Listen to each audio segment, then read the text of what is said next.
Up, everyone. Shavua Tov. You can see us. We're in Connecticut, and we are honored to have both Rosa and my sister-in-law, Rabba Claudia, here with us. I don't know how to turn this around. It's all right. Claudia. Good luck. Good Tvach, everyone. Mazal Tov. Everyone finished Bava Metzia. It's a long road. We have an even longer one ahead of us, but somewhat shorter, but longer. So today's daf is daf. Let's get started. Is daf Dalid in the second Bava Batra, and we are up to. There's a dot in this Gemara, but it's 10 lines from the bottom of Gimel Amud Bet, or the fifth of the wide lines. So yesterday we asked a question. Remember the context. We're getting a little bit off topic here, but it's fun. But the context is that the Mishnah talked about selling a Beit Knesset. The Gemara talked about selling a Beit Knesset, which you're not supposed to do or not selling and knocking down a Beit Knesset, because we're afraid you're not going to rebuild a new one. Even if you have the money, you'll find another reason. And the Gemara asked the question of how Bava ben Buta could have given to. Sorry. Wait, we need more light here. Bava ben Buta could have given advice to Hortus to knock down the Beit HaMikdash, right? That's what we asked about. Sorry, we lost our light for a second.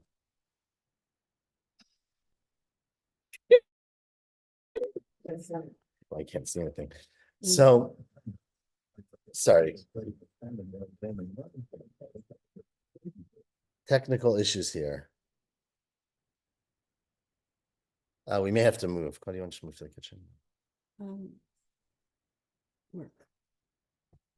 Yeah, why isn't it doing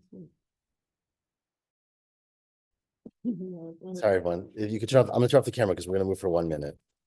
Resume in 30 seconds. It's ridiculous.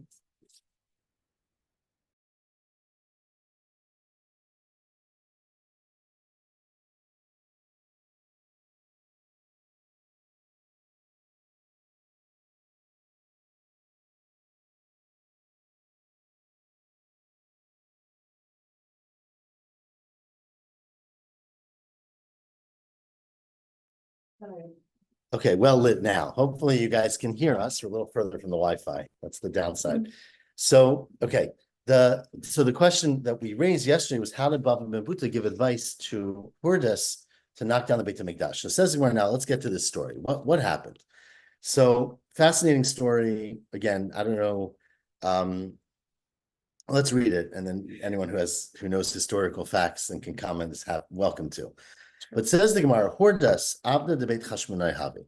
Hortus, the personality, he was a slave. So he had been part of either a tribe they conquered or another army or a child of someone like that. So he, in society, though, had the rights of a slave, which, as we know, are not full rights. He was actually an Edomite, and the rabbinic tradition is that his family were enslaved by Jews and then freed, and that's how they became Jews. Okay, this Gemara is a little bit of a different version, but yeah, let's keep going. We'll see the tradition. It was a forced conversion. Was a slave of the Chashmonaim, right? Correct. Who were the ruling leaders, but at this time, of course, Rome was very powerful, and Hortus, at least factually, I know historically, was very close to one of the emperor's children of Rome. He grew up somehow in Rome. So he had friends in powerful places, but he Natan einav ba'oto tinoket. He put his eyes, decided that he really wanted to marry this young woman. So it sounds like it's a woman from the family of Beit Chashmonai. So one of the princesses of the family. Now we don't have a name, and tinoket could be very vague. It sounds young, but let's say teenager. And he decided he's going to marry her, and that's going to be his connection to a great future. But Yumachad, now one day, Shamahu Gavra, that person, which is the way we refer to Hortus right now in the story, he heard a bat kala. He heard a sound from heaven. He heard a divine voice, Amar, which said, Kol avda demarid, any slave who rebels, hashta mitzlach.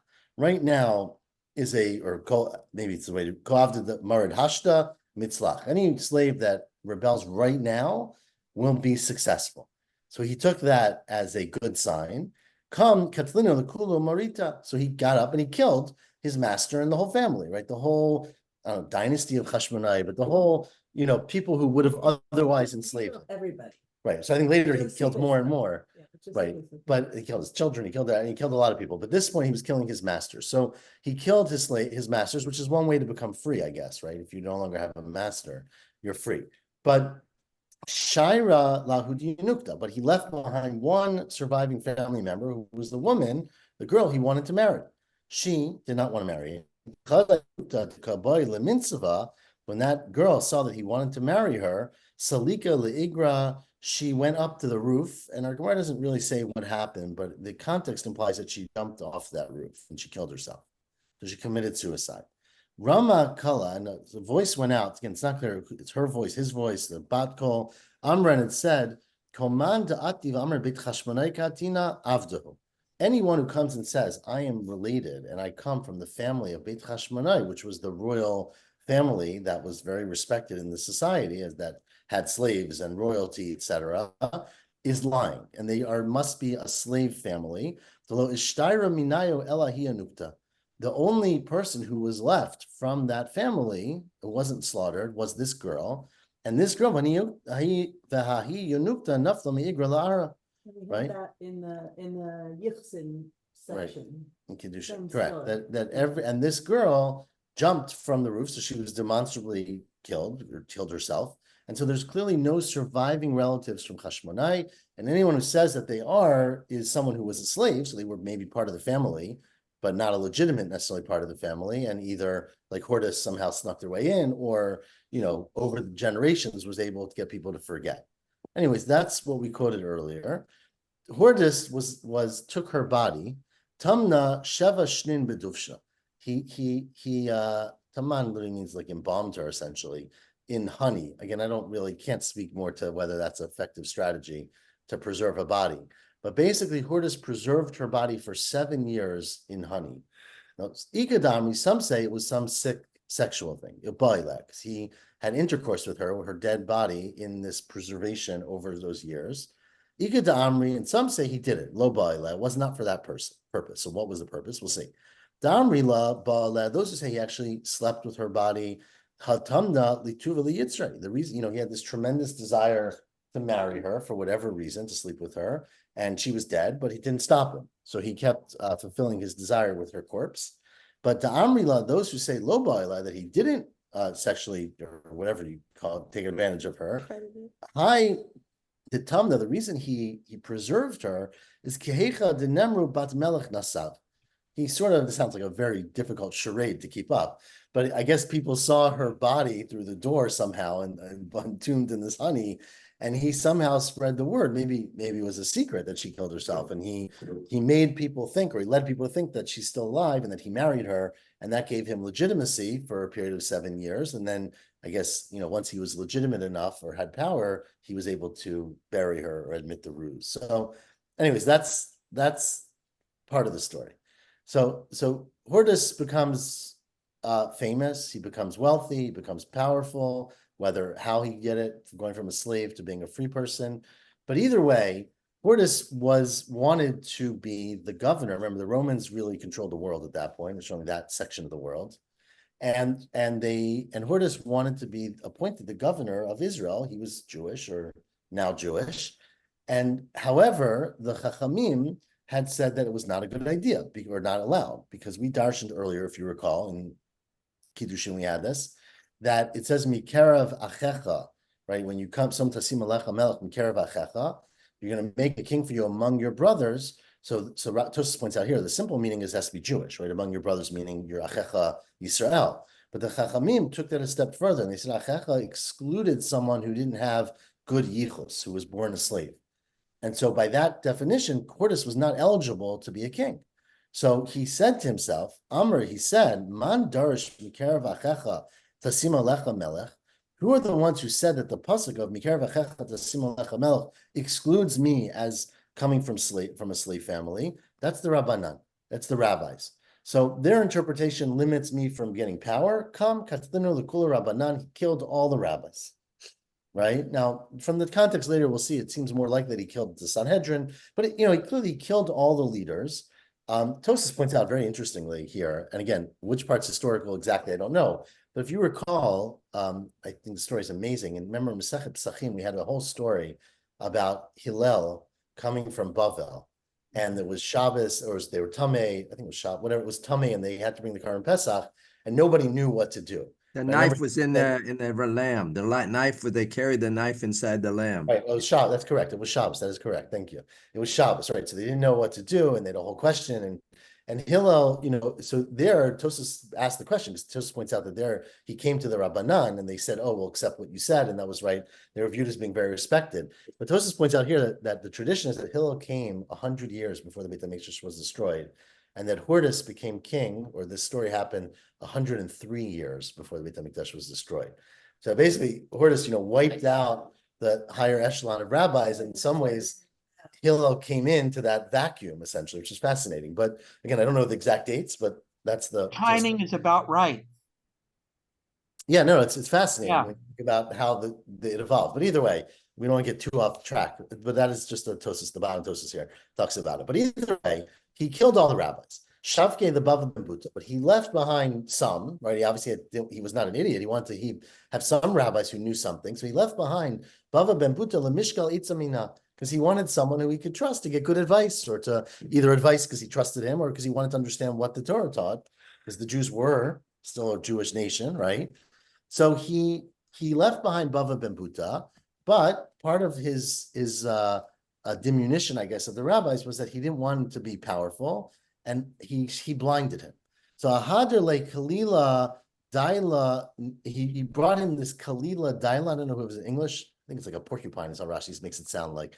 But he gave him a crown that had spokes in it that basically blinded him. And Nekrinu le'inayo, it put out his eyes, basically. So Bava ben Buta was there, but he was blind. He couldn't see anything. Yuma Chad, now one day, Hortus comes to Bava ben Buta's house. He sits in front of him. He doesn't tell him who he is, and he's blind, so he can't necessarily tell. And he's trying to trick him to see what he thinks about the king, about Hortus, right? So Amar, he said, second line, Chazi Mar Bisha. Look, what do you think, about this bad slave? Talking about himself, but of course he didn't reveal that he was Hortus. So he was egging on Bava ben Buta, right? What do you think about this miserable or horrible person, which by all accounts Hortus was, right? Who's come to take over?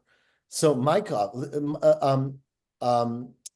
what should we do about it, right? What advice? He's trying to get him to see how he would rebel.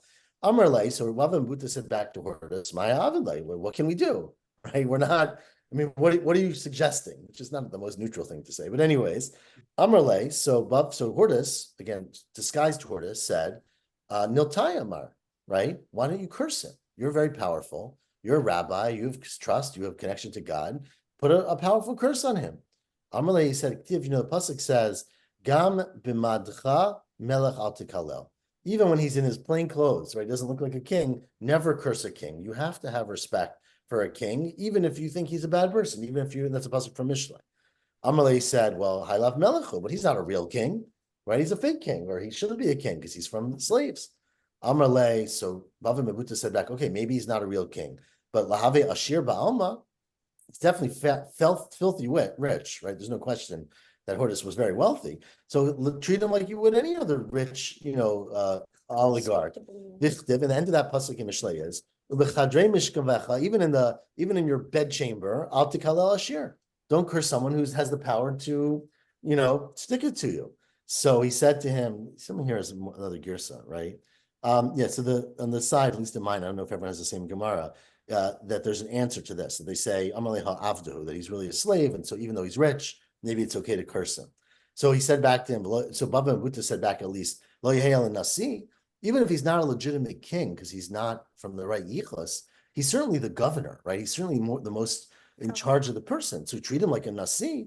And the Torah says, nasi ba'amcha lo to'ar. The Torah itself says that you can't curse a nasi. Amalei said to him, well, if you remember that pasuk, no, Hortus must have gone to yeshiva, it sounds like, right? Because remember the pasuk says, nasi be'amcha al to'ar. Don't curse a nasi who's in your nation. And we darshan Amalei, Hortus said back to Bava ben Buta, that you remember from yeshiva, it says, Ba'oseh maseh amcha. It's talking about a king or a leader who acts appropriately. And this guy, Hortus, who was himself, hi, lav osem asamcha. He didn't follow any of the rules. He knew from personal experience. Amarle, so finally Bava Mebuta said, mistafina mine. I'm scared. I'm not starting up with Hortus. I'm not cursing him. I'm not saying bad things about him. I'm afraid. Amarle, Hortus said, why are you so afraid? Leka inish da'azal, right? There's the lemale. There's no one else who's going to tell what you say. It's just you and me sitting here. Now, if I was a blind person, I'm not sure I would trust that. But let's just say, he had confidence that it was just the two of them. Amarle, so Bava Mebuta said back to Hortus, the pasuk says, Ki of hashamayim yolchetakol.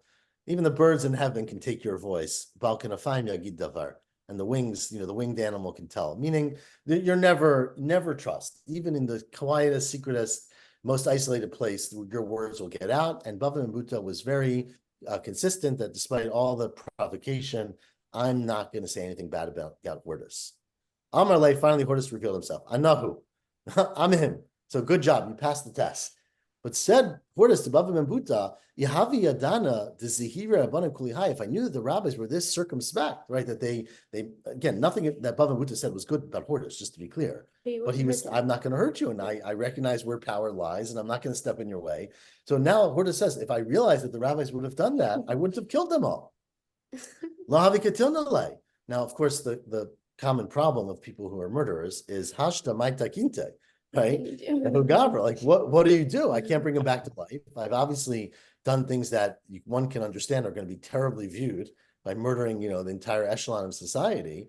So this is where Amarle, this is where Bava Mebuta said to him, Hu kava oroshel olam. That person, still referring to Hortus in the third person, extinguished the light of the world. Because the Torah says, Kiner mitzvah v'Torah or. Right? Torah, the teachers, the scholars are the light of the world. And you've extinguished that by destroying all the scholarship and all the knowledge and all the growth. Your only thing you can do to sort of get some kapara is go and work in the thing that brings light to the world, which is the Beit HaMikdash. Because it says in Yeshayo, v'naharu alav kol hagayim, right? I think it's Yeshayo. That all of the nations will, that the Beit HaMikdash, right? The whole pasuk is in the end of days, God's light will come to the Beit HaMikdash and will shine to the whole world. So you can do is you can rebuild the Beit HaMikdash. Ikadami, now some said, that he was talking personally, not so much about the Chachamim, but he said, Hu sima einav shel olam, right?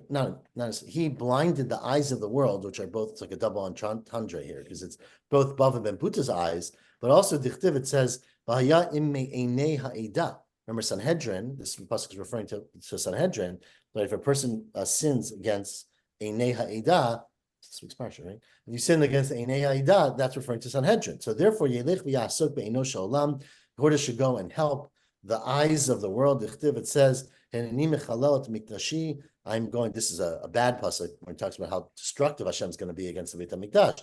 But it says, I'll destroy the Beit HaMikdash, Ga'onuschem, the machmad einechem, the desire, the most beautiful thing of your sight. So you see that the Beit HaMikdash is the thing that gives light and is beautiful for the world. So that was Hortus's charge. Bava Mebuta said, if you want to make it right, now that you've ruined the world, rebuild the Beit HaMikdash. Amarle, so Hortus said, well, I'm powerful and I'm great, but I'm still scared of Rome, right? Mistafina mi malchuta. I'm scared about the kingdom, right? I'm scared of, which is Rome, meaning it's not going to look so great if the new governor of Judea starts refurbishing and rebuilding the Beit HaMikdash. It looks like I'm rebelling. Amarle, so Bava Mebuta had a good advice, which is still good advice. He said, look, Shadar Shlicha Veleza, Shata, right? Go send a messenger. Go, you got to ask permission from Rome. If you do this without asking their permission, you're going to look terrible. But you know what? The wheels of government go very slowly. So send a messenger, right? Now, by the time the messenger gets there, it's a long trip, the boats, blah, blah, blah. It'll take a year. I'm not sure why it would take a year exactly. But anyways, Lezel Shata. It'll take a year to get there. And then La'akiv Shata. It will take a year in Rome to meet the right people and have the right conversations. And, they're only in session a few days a year, etc. It'll take you a year to talk to them. Ulahadr Shata. And it takes a year for you to get back. So by the time your messengers get back, you'll already adahachi satrile ubanyule, knock down the old Beit HaMikdash and rebuild a new one. And you can always say, look, I wasn't rebelling. It was taking a long time to get the message. So that's what Hortus did. He took advantage. That's a little hard. Again, the details are a little hard to believe because it must have taken a much longer time to build the Beit HaMikdash. And we've all seen those stones and the work of Hortus, which by all accounts was incredible, but it couldn't have happened in 1 year. There's no doubt. There's 3 years. We're talking about 3 years here. Actually, but you have to knock it down and you have to get the stones. Okay, either way, whatever it was. Let's say the part of the Beit HaMikdash, maybe, not the retaining walls. Anyways, 3 years. It's true. It is 3 years. So Avadachi, so that's what Hortus did.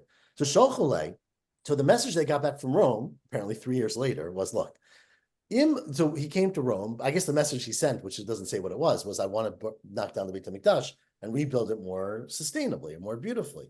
So the message he got back was, Im lo satarta, look, if you didn't knock it down, lo to start, you have no permission to knock it down. We don't want you rebuilding it, or we don't want you knocking it down.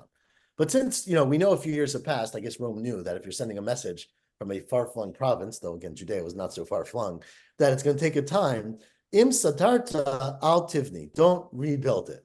Vim satarta ubanita, and if you did do it already, then you're avda bisha, you're a, which is what he called him before, of course, right? You're an avda bisha, you're a bad slave. Batra da'avdin mitmalchin, right? What you're basically is after you ask the question, after you did it, you ask for permission, which we figured out what you're doing. But said the Roman leadership, im zainach Allah, safrach kan, right? If you take weapons up to fight us, we have the books that tell your true yichus. We know you're really not a king, right? Lo raka, lo baraka. You are not a king. Raka comes from the word rex, right?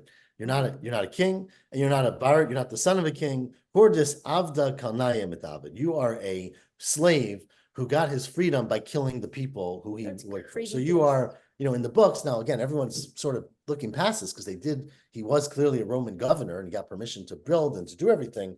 But you are, we know really who you are, and so we're not worried that you're going to rebel against us. Then it says Kalnia is Colonia. Which means that you just grabbed it.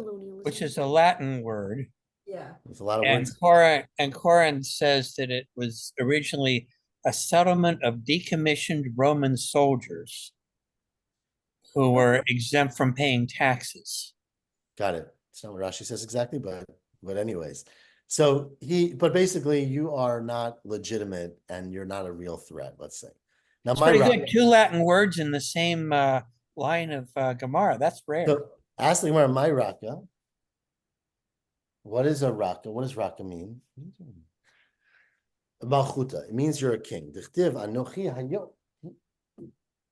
Anochi hayom rach u'mashuach melech. The word rach is used in the setting. Again, that's a Hebrew word, of course. Anochi hayom rach u'mashuach melech. So you're saying, I am today. The word rex, which of course is a Latin word, I guess. Right. My Right. source. Rex Rex telling me means here. yep. But there's a remiss. Or it could be it's from here. It's in the front of Avrech. Or they called in front of Yosef. They called him Avrech. Amri. Either way, so that's the end of the story. Now, if you recall yesterday's daf, just to get you back in case you forgot, the question we asked yesterday was how could Bava ben Buta give advice to Hortus to say knock down the Beit HaMikdash if you're not allowed to knock down the Beit Knesset? Yeah. And so yesterday we had two answers. One answer was that it was falling down, right? Which is believable too, given all the wars that were happening. And so if it's really falling down, it's dangerous, you can do it. And the other answer was that because he was the king, it was more reliable, right? If you're just a regular committee, you knock down a building, you have to get permissions, you get approvals, the government changes. But because Hortus was so powerful, it was much more given that if he knocked it down, he would have the resources to rebuild it. Anyways, that's where we got into the story, but we have a little more to say about Hortus. Amri, they said, we're around, I don't know, the third of the way down. Anyone who didn't see the temple built by Hortus, never saw a beautiful building. The Maibanya, now how did Hortus build it? Amar Rabba, and again, these Gemaras are very strange because they're obviously all traditions. Rabba lived, hundreds of years later when it was destroyed and had never been there, of course. But the tradition. Did you indicate how Hortus became a governor? Was he appointed? Did he make friends in Rome? I can tell you what I read in the book Jerusalem by Simon Sebag Montefiore, but that's my my source. I think he grew up somehow. He was a slave family, but he somehow he was in the army. He was very strong. He must have won wars, and he was very educated in Rome. Augustus's Right. He was very good friends somehow. I don't exactly know how, with whoever, maybe Augustus's son, who became the new emperor. I don't know if it was Nero. I think it was Augustus himself. His father had been a very prominent ally of the Romans. Right. And that got him a lot of cred. Yes, Augustus but argument does not go through that part. Yeah, Augustus supposedly wondered whether he made a good decision in giving Herodotus all that power. Right. Again, and he was in power, he was out of power. Different Roman emperors died, they came back. There was not a very stable thing to be. But either way, Amar Rabba, the way he built the Beit HaMikdash, Hortus, was ba'avnei shisha umirma, with stones of shisha. Literally means marble, but it doesn't necessarily mean. It means polished stone, basically, that were avnei shisha. Rashi says are green, I believe. Find my Rashi. Yeah, Shishirok. Yeah, and mirma, which means white. So he white and whitish hue, I guess, and greenish hue. Igadamri, some said it was ba'avni kuchla shisha mirma. It was 3 different kinds of stones: blue ones, green, and white. And what he did was, when he built it, or when he had people build it, optic shafa v'ayil shafa. I think I read also in that book that he never actually saw it, if I'm correct, that he was never in Jerusalem after they built it, but he paid for it. But I think that's correct, but I might be wrong. But optic shafa v'ayil shafa. He had one row going out and one row going in, meaning he built it staggered essentially, so that it was not a flat, a smooth thing. And the reason for that was in the Kabul Sida, so that there were cracks and crevices and overlapping that he could put the plaster in between to keep it together. Now, Savar, after he finished it, he thought to mish'aya b'dava. He thought to coat it with gold, right? Because he had an uneven surface, so he thought it would be beautiful to put gold all around it. Amalei Rabbanan, the Rabbanan said to him, Shafke, leave it the way it is. The Hachi Shapir Tfei, I don't know who these Rabbanan are because he killed them all, but either way, Shafke, the Hachi Shapir Tfei, this looks better. The Chazia ki idvata diyama, it looks like the waves of the sea, which you can imagine, right? How beautiful that would be if you have, blue and green and not gold, blue and green and white, and it's shiny stone, it's marble-like stone. And the sun, of course, we all see it on the kotel, but imagine the whole Beit HaMikdash, it must be really beautiful. It looks like waves of the sea. So anyways, that is the end of that story. And Bava ben Buta giving advice to Hortus to build the Beit HaMikdash after he knocked down the old one. Ask the Gemara now a new question. Bava ben Buta, how could Bava ben Buta be so buddy with Hortus, right? How could he give him advice on how to resurrect his bad reputation? Why did Daniel get punished? Daniel was, leading advisor to Nebuchadnezzar, and he had an ignominious end. We'll see what that was later. But why was he punished? Because he gave advice in this same vein to Nebuchadnezzar. Because the pasuk says these are all psukim in Daniel. The chaim malki yishpar lecha mishpar alech v'chatatech b'tzedakah parok. The king should improve himself and get rid of his sins by redeem his sins by giving charity. V'avatech b'michan and yan, right? Hein, and your sins will be destroyed or will be wiped away by you being generous, right? Tavi arka l'shavatech, and you'll have a longer time of peace. Vichtiv, and it says, Kula mata Nebuchadnezzar malko, everything that happened in the dream that Daniel predicted happened to Nebuchadnezzar, all the bad things. Vichtiv, and it says the Kates Yarchin Tre Asar. It happened after 12 months. Okay, thank you. Happened after 12 months. So what you see is that because basically Daniel gave this advice to Nebuchadnezzar to rehabilitate his image by doing charity, he lived 12 more months. So it delayed the Puranit, and Daniel was punished for that. So how could Bava ben Buta give this advice to Hortus? So Ibai Dema either Shani Avda, the Chayv mitzvot. Hortus, although we don't like him, he's no Nebuchadnezzar, right? He's a Jewish slave. He's a freed slave who's Jewish, and he is Jewish, right, by our standards. Right? It could also be that the payoff here was better, right? Because you really need royal support to build a Beit HaMikdash. Right? No one builds a Beit HaMikdash on their own. You need a real great big infrastructure project to do that. So he had to take advantage of this connection to Hortus in order to get it done. Ask the Gemara on a side topic, of course. Daniel Menal and Anesh. How do we know that Daniel was punished? Well, because the pasuk says in Esther, if you recall, that Tikra Esther Latach. Esther calls Hatach. Now, who the heck is Hatach? Amar Rav, the famous Medrash, Hatach said Daniel. That Hatach, the advisor to the royal palace, was Daniel. Why is he called Hatach? So he was called Hatach because he used to be a prime advisor, and now he was relegated to like fourth tier, sending messages. So he was cut down, and the reason he was punished, the reason he came out of favor and lost the election or whatever equivalent in in Bavel, is that he did this inappropriate advice for Nebuchadnezzar. But that's only one shot. Remember, there's a whole other shot. It's called Hatach because he was the final arbiter of everything in the kingdom. Nothing, no penny was spent or no decision was made unless Hatach approved. So he clearly retained his power, which would just be a shocking thing if you think about the story about who's in power in Shushan. But either way, Michael and Maimar answers the Gemara, well, regardless of those facts, Daniel was thrown into the lion's den, right? And that's an unfortunate thing no matter who you are. So Shadiu L'Guva D'Oraita. He was definitely thrown into the lion's den. Now he was saved, but that's quite a traumatic experience. And so the reason that was done and he was punished is because he gave us advice in Nebuchadnezzar. Anyway, that's the end of that Agadata. We have to get back, although as exciting as it is, we have to get back to our mission, right? So if you recall, the Hatash being Daniel is difficult because, if the academic argument that Ahasuerus was actually Xerxes, Daniel would have been well into his hundreds at that point. Chronology doesn't really work. Okay, well, He was old. that's what we got. Continues the Mishnah.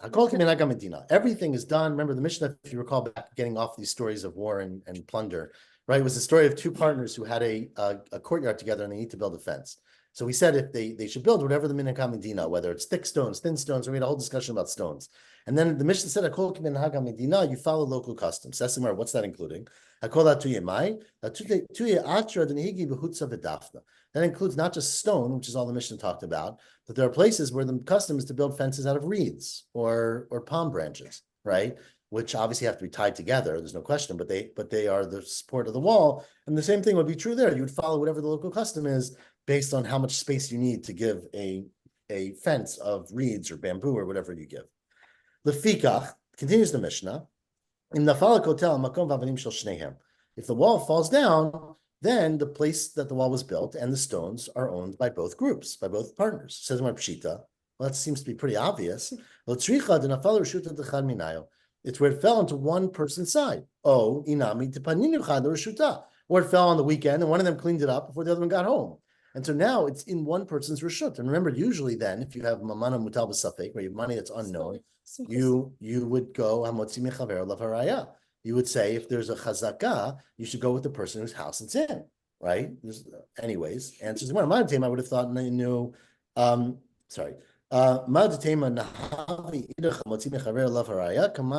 they're not. Rashi, I don't think it's Rashi actually, but whoever's the comment on Rashi, remind us of Daf Yomi, I think it was Sunday, when we had the same discussion, if you recall, at the end of Bava Metzia about exactly this, right? The Bait and Aliyah. And we discussed there that, remember, the issue is that when you have partners, you don't believe in Hamotzi Mechaver Lav Haraya because the partnership agreement is that although it's in your possession, we're partners, and I basically have a share in your possession. So this, I think it's Tosfot, whoever is quoted in Rashi here, reminds us of that Gemara and says that's the reason for this halacha. So good connection to the last Masechta. Continue the Mishnah, V'chein Begina. The same thing would be true in a garden, right? So we start off talking about a chatzer. Then we said, what about a garden? Remember, a garden is one step away from a chatzer. It's close to the house where you're growing your vegetables. And then we talked about a bikah, which is the field, the outer field over there.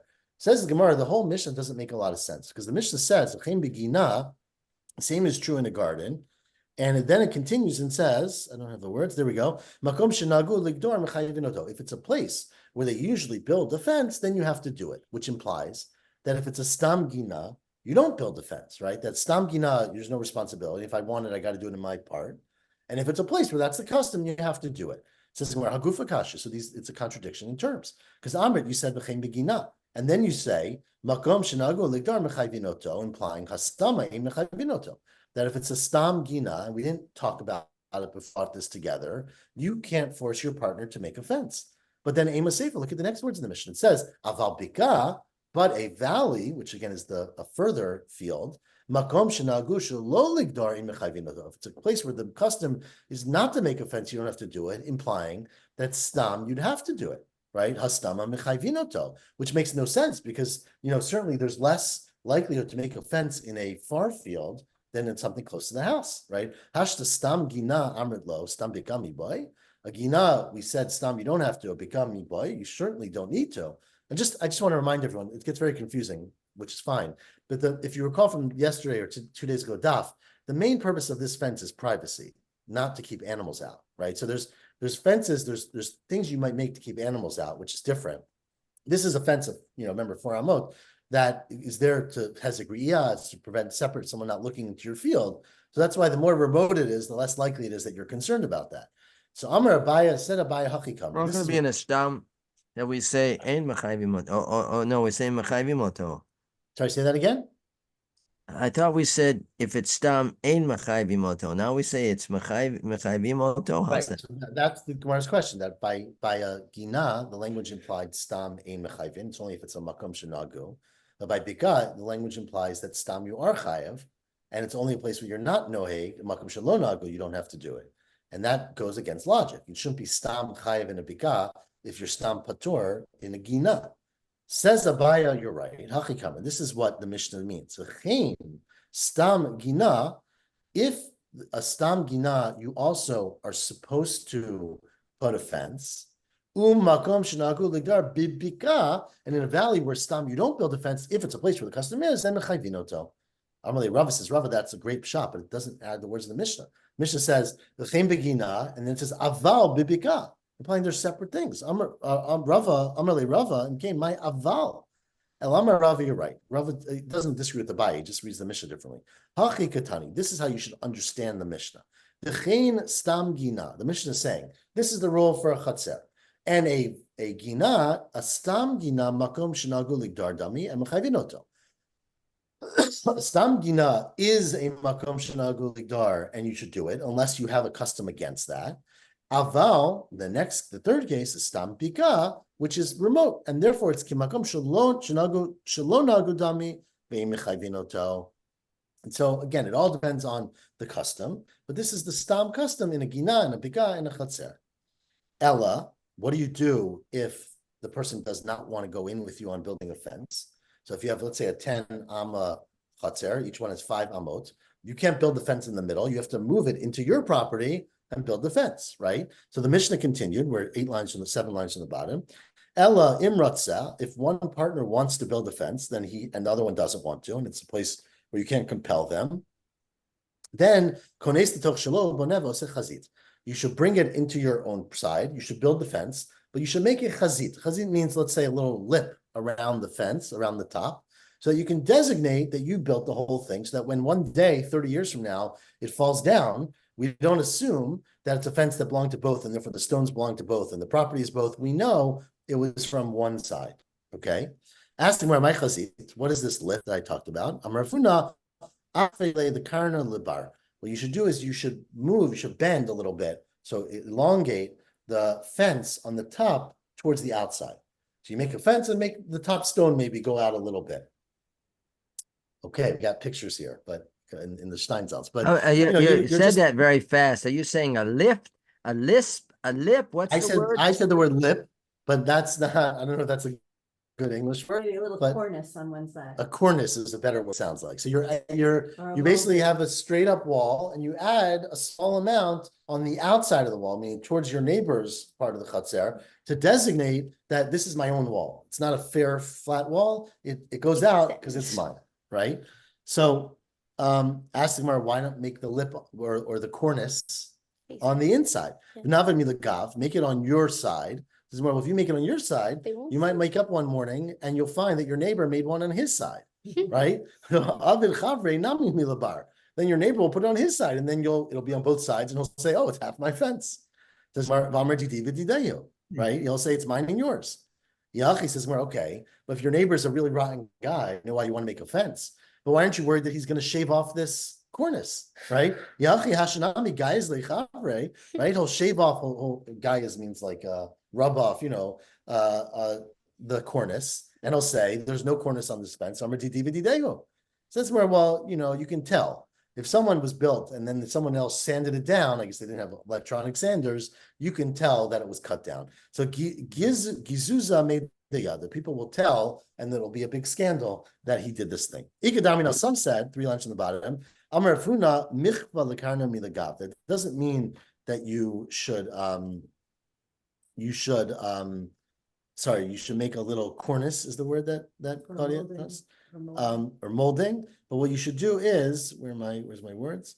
You should make it on milagav. You should make it on the inside, right? So you should do the same thing, but in fact, he said do it on the inside. Ask the Gemara v'nava milabar. Why are you doing it on the inside? Why don't you do it on the outside? So because if you do it on the outside, guys, we're afraid that your partner is going to cut it down or shave it off, and he'll say that it was never there. He says, okay, but if you put it on the inside, aren't you worried that he's going to add some depth, a cornice on his side, and it's going to look like it's mutual? Aren't you worried that he's going to add on? Life means malafif, is to build something up. He's going to add on his side. And he'll say, and well, you can tell when you make an addition, you can see what was added on later. The architectural investigators will come, and they can tell, lifufa meda yadia, they can tell. Now says the Gemara, this is very interesting, but remember the words in our Mishnah, which we didn't quote importantly, were naseh chazit mi bachutz, right? So that pretty clearly implies, like the first language of Rav Huna, that you make this thing on the outside. Ask Gemara, hami bachutz katani, kasha, that's a little bit of a problem. Tosas is outraged. What do you mean it's a problem? That seems devastating, right? Why isn't that a tiyufta? So Tosas says that it might mean that when it says l'chutz, it just means outside of the wall, not outside your property. Meaning instead of saying you go higher, for example, you go outside. So it doesn't necessarily tell you which direction. It certainly sounds like outside of you, but it just means away from the wall, basically. Anyways, Rabbi Yochanan says, turn the page to Daf Dalet on the bet. Rabbi Yochanan says, Nas nishaya ba'amta milabar. What you should do is you should take some cement, basically, tit, right? Plaster, and you should basically make like a sign on the top of the alma. So you plaster over the top, even though you don't have on the rest of the wall, but that's your signal, not that you're making it longer specifically, but that this is your own wall. So that's the simon. Asking one of the same questions. Nava milagav, so make it on the inside. Well, then you're afraid the other guy is going to make his own on the outside. Avid chaver milabar, he'll make his own cement on the outside. If Amr will say didi v'didehu. Ihachi says, well, okay, but if you put it on the outside, why can't he scrape it off? Hashanami mikbalei chavre v'amr didei v'didehu kilufa meidei yadei. If you peel it off, they'll see the remnants of the cement and where it was, and it'll be recognizable. Now, what about hutzah? Right, this all makes a lot of sense when you're talking about stones. You can add on to stones. You can put cement on stones. What if your wall is built out of reeds? Right, it's built out of wood, let's say. So hutzah, Amar of Nachman, sinufe yaricha milabar. You should make sunifa. Rashi, it's not so clear to me exactly what this means. I don't know if he explains it more clearly. But basically, what you should do is you should make you bend over some of the top of the reeds in order. It's a very similar idea to make space on the outside. He's got. Again, anyone who has Steins out, so it looks like there's a picture there. Maybe others have pictures where you basically, again, you're bending, instead of having a smooth top, you bend them over towards the neighbor's side.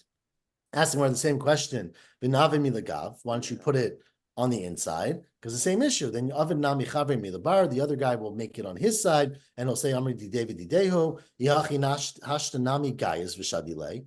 Right? Why aren't you worried that he's going to just cut it off? Yeah. Right? He'll get a scissors and just cut off all your extra reeds. Says Gemara, well, you add a little plaster on top of it. Mishrik leitina. So add it so that it's hard to cut it off. You can't just use the scissors. Says the Gemara, okay, but even plaster, as we had earlier, you can peel off the plaster. Hashanami atichavre the kalafle kilufa. He'll come and unpeel it. Made the kalafle, and he'll peel it off. Kilufa made the yadia.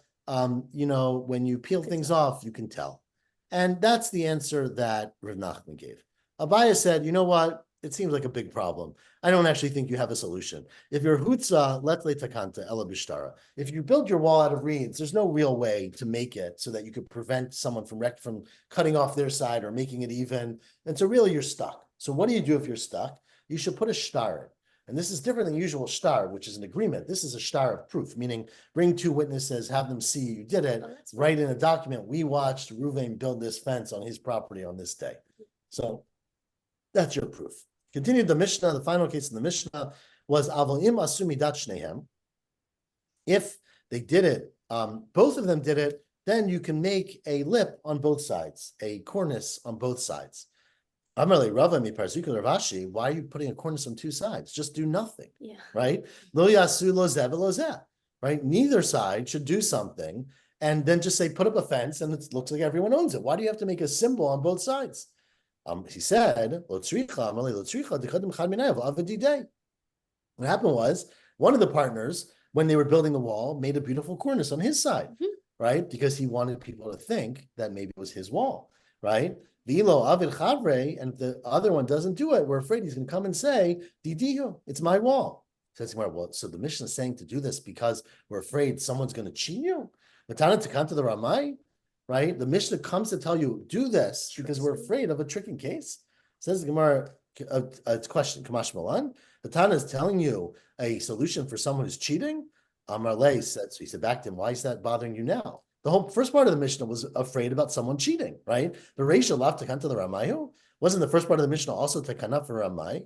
Amarle, he said to him, no, I got the Mishnah. The Reisha I understand. Bishlama Reisha, Tana, Dina. The Tana taught you a rule. The rule of the Mishnah is, if you build a fence, you do it together. If you don't do it together, one person does it. And then we came up with the problem that you don't always have a good neighbor. What do you do if you don't trust your neighbor, right? Umishum dina tanatakanta. Because of the rule, you taught the fix in the setting of a ramai. Ela seifa, the seifa doesn't say anything except if they both want to do it, build a cornice on each side. But that doesn't tell you any halacha. That's extra, right? Ela seifa dina katani question mark takani takanta. Did we tell you any halacha that we then should come to tell you the fix for it? So the whole purpose of the Mishnah seems to be saying, do this so that the person doesn't cheat you. Amar Ravina says, Ravina, no, hacha behutzi askina. And what the Mishnah is actually telling you, we're referring to where you built with reeds, with, not stone. And it's telling you, la fuke midabaya. It's telling you, unlike Abaya, this is what Rafa would tell you, of course. The Amri, remember, Abaya said, Hutza lefle takanta al Mishtara, there's no way to designate a fence at a Hutza to show who owns it. Kamashma in our Mishnah, the Bechazit Sagi. In fact, you can do a chazit, you can do this cornice, this mark, this overhanging thing that would be significant even by Hutza, and that's what the Mishnah is telling you. I know it's really late, but let's do a few lines. Tomorrow's a very short daf, if you look, so don't be too nervous, but I want to at least do the Mishnah, if that's okay. People are going to stay awake. How does that answer the question of Ravashi then? Right? Because no, it says that there's a chiddush. The chiddush of the Mishnah is that you, in fact, can make a cornice, can make whatever we call this thing on your fence, even if the fence is made out of reeds, which you wouldn't have otherwise known. So the purpose of the Mishnah is to tell you a bravas halacha, unlike Abaya. Abaya, of course, would say, just Tosfos points this out, that sometimes the Mishnah tells you something, even for a Ramai, right? It's not the craziest thing to have a Mishnah tell you something in a sticky situation.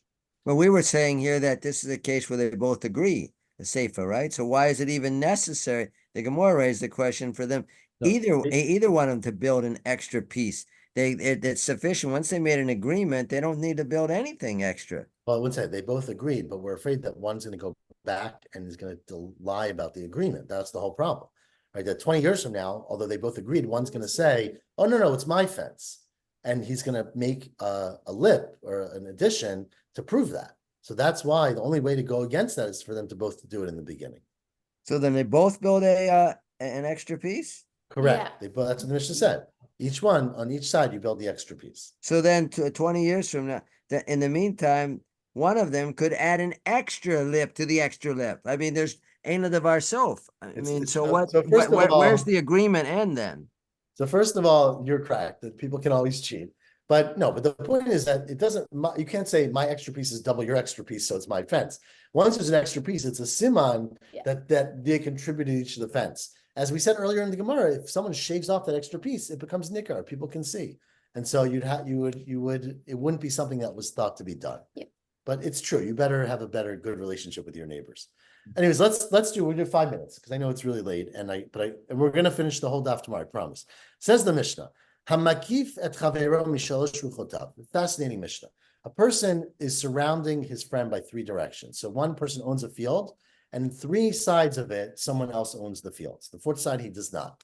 And he builds fences. So the person on the outside, I'm gonna call the outside person the makif, because that's what makif means, and the inside person, the nikaf, right? The surrounded guy. So the outside one builds 3 fences around his field, which also happen to protect the inside field from 3 directions, right? So hamakif et chavero mishalosh ruchotav. The outside person puts up fences on 1 direction, 2nd direction, the 3rd direction. The inside guy does not have to pay for his part of the fence because he can say, I didn't ask for it. I don't want it. Reb Yossi says, 1 second. If the inside person then goes and builds a wall on his 4th side, then it's very clear that he really wants a wall around his field. He's just too cheap to pay for it. And you make him pay for the first 3 fences, not all of it, but his portion of the first 3 fences.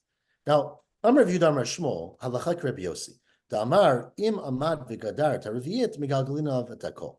And you want to know something said Reb Yehuda Amar Shmuel? Lo shna amad nikaf, lo shna amad makif. It doesn't matter who builds the 4th wall. The inside guy builds the 4th wall, of course he's got to pay. There's no question.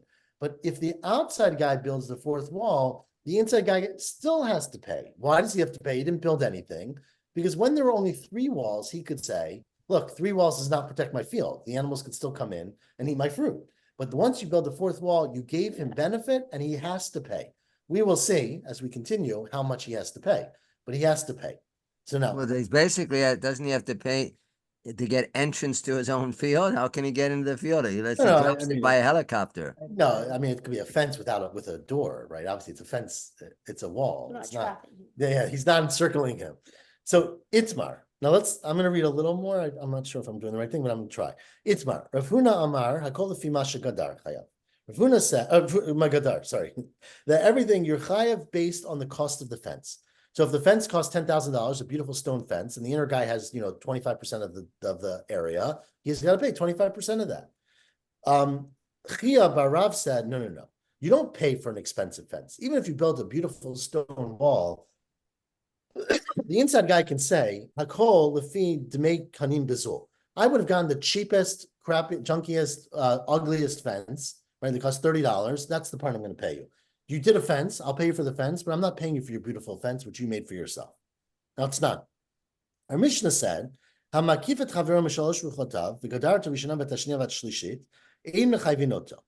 the implication of the Mishnah is, if you put a fence on 1 side, 2 sides, 3 sides, you can't make the inner guy pay. But if, let's say you put a fence on a 4th side, if you put it on the 4th side, the Mishnah implies that you would have to pay, because even if you didn't ask for the fence, you're benefiting from the fence. But then Ema Seifa, look at the next words in the Mishnah. It says, Rabbi Yossi Omer, Imamad v'gadar tarviyit, if you get up and you put a fence on the 4th side, implying the inner guy, then megalgalina lav etakol. Then you make him pay for the entire fencing project, all 4 sides. So now, Bishlam Alefi Rav Huna, I get according to Rav Huna, who said that the Tanakama's opinion is that you make a fence and you have to pay the cost of the fence, right? So the Amar Hakol lefi ma shegadar, you have to pay the portion of the fence. So then, Hainu Dika ben Tanakama Reb Yossi. Now I understand the difference between the Tanakama and Reb Yossi, because Tanakama Savar Hakol lefi dmei kanim bezul. Right? You have to pay if the 4th fence is built, you have to pay, but you only have to pay for a cheap thing. Umasha gadar lo, but you don't have to pay the cost of the outside person. And Rabbi Yossi is saying, Rabbi Yossi Savar, Hakol lefi masha gadar. He literally says, you have to pay based on what the fence is worth. So Rabbi Yossi is saying, since you built the 4th fence, you got to pay up. According to Chia Bar Rav, who says you always only pay the cheap cost of a fence. So Ma'ika Tanakama the Rabbi Yossi, right? What's the difference between the Tanakama and Rabbi Yossi? Both admit that if the 4th fence is built, you got to pay the whole thing. If you're not paying him the cheap price of a fence, answers the Gemara, it is possible that in fact you're not, according to the Tanna Kama, not even paying the worth of the fence. What do you pay then? You pay the cost to watch your field, which is less than a fence, right? You'd hire someone, a scarecrow, or not a scarecrow, but an incapacitated person to watch your field. So Tanna Kama Savar Agar Nitirain. You have to pay. The guy put fences around your field. So your field is being watched. You've got to pay the $19.99 a month that you would pay to the security company, right? But to make Hanim Bezolo, you don't have to pay for a fence. And Rabbi Yossi Savar, to make Hanim Bezol, that you should also pay to make Hanim Bezol. And I'm going to stop there, executive decision. But the first answer, well, I'm happy to review this again tomorrow morning because I know it's late for me as well. But, is that what's the difference once you build the fourth fence, right? Our Mishnah says 3 fences, you cannot compel the inner person to pay anything. Says Rabbi Yossi, if you build the fourth one, you compel him to pay the whole thing. And then we said that the Tanna Kama agrees with that. So where do they argue? So one explanation is that they argue about how much you have to pay, what percentage of the fence. According to the Tanna Kama, you have to pay once they built the fourth fence, but either a cheap fence or even maybe just the cost of security. But according to Rabbi Yossi, once you built your fourth wall, you have to recognize that you want this fence. And therefore, you have to pay a prorated percentage of the cost of the entire fence, which is more. Tomorrow, we will answer the question of who built the fourth wall, right? Because this sort of implied that it was all built by the inner person. But there might be a difference between whether the fourth wall was built by the inner person or the outer person in terms of what you pay. Well, who says that you have to pay the shomer? Tanna Kama. This is this explanation. Is that Tanna Kama is saying that 3 walls you don't have to pay. If you build a fourth wall, you definitely have to pay, regardless of who built that fourth wall. So the question was, how much do you have to pay? If you have to pay the value of the wall, right, then it seems like everyone's in agreement. Then there's no machloket between Tanna Kama and Rabbi Yossi. The second answer we gave was that according to the Tanna Kama, you pay only the cost of watching, which is the lowest. According to Rabbi Yossi, you pay the cost of a cheap wall. We're going to stop Whose here. opinion is it that you pay the shomer? I'm trying to. The Tanna Kama. Well, we're trying to figure out the difference between the Tanna Kama and who and who's Rabbi Yossi. Rabbi Yossi. Rabbi Yossi. But who's expressing that that's the difference that he pays the shomer? Which Rav is that? I'm trying to figure that out. Chia Barav, the second opinion. Chia Barav's opinion. Oh, okay. He says that you pay the shomer. Correct. We will continue tomorrow morning at 7:45 a.m. in a few short hours. Thank you. Yasher Thank Koach. you. Shavua Tov. And I know, don't be nervous. We'll go over this quickly in the morning and we'll finish the daf, God willing. Shavua Tov. Thank you. Good night.